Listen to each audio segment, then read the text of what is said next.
king. They say heavy is a head that wears a crown.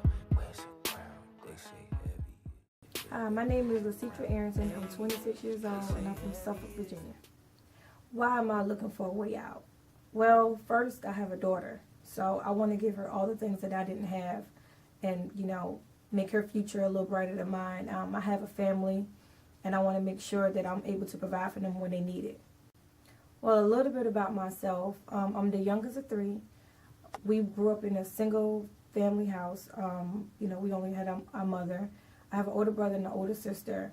And I lived in the hood most of my life in Cypress Manor. And that's why I discovered playing basketball, which got me out of a lot of situations and it kept my mind focused.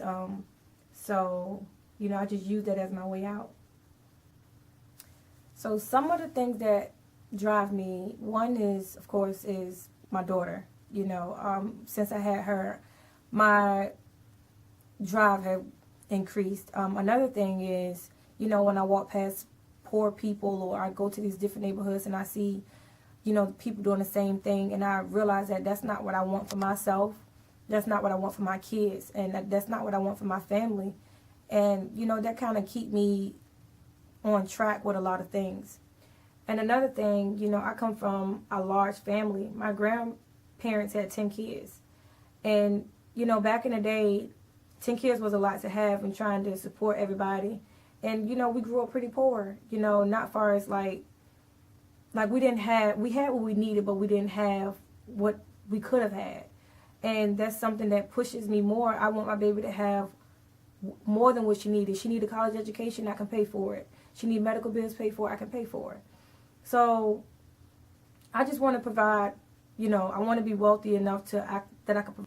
What makes me different? Well, that's a saying that I've been hearing like my whole life. My grandmother stressed that, like, you so different from everybody else, and, you do different things, you think a different way. And I think it's all about what you want in life. When I started playing basketball and I started seeing different stuff, going to teammates' houses with these big houses, these nice cars, my whole mindset changed. I realized that it is more out there in life, and it is more that I want in life rather than just, what I've been given. So I'm different because my drive, I have to work hard to get the things that I want. And, I'm a Christian, so I always thought there was a calling on my life. That's why I was really different. I always believed that God was looking out for me and he was always there. I remember, young, like 7 years old, trying to write the Bible word for word. That wasn't me wanting to do it. That was God in my life. And, my friends were out doing stuff they didn't have any business doing. But here I was on the basketball court trying to stay out of trouble. So, and I was afraid to get in trouble. I was afraid. I didn't want to face the consequences. What are some of my fears? I think my biggest fear is failure. I'm afraid that one day I'm going to wake up and I'm going to be in my room in Cypress Manor like I never left, like I never went out there and tried to do something different for myself. Like, I'm stuck there. I don't want to be stuck in the hood. And my biggest fear is letting my baby down. I don't want her to look at me like, my mom didn't do this, my mom couldn't do that for me. I want her to look at me like my mom conquered the world. Like, that's my mommy.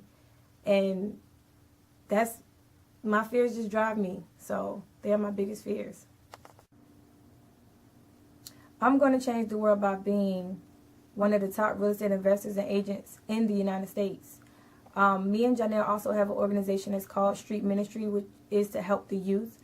So we're going to get that started. And I also want to open up a dealership so, I can tell my story with that.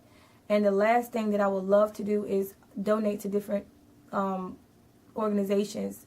I love St. Jude, and I would love to donate to St. Jude when I'm able to, give like a huge donation.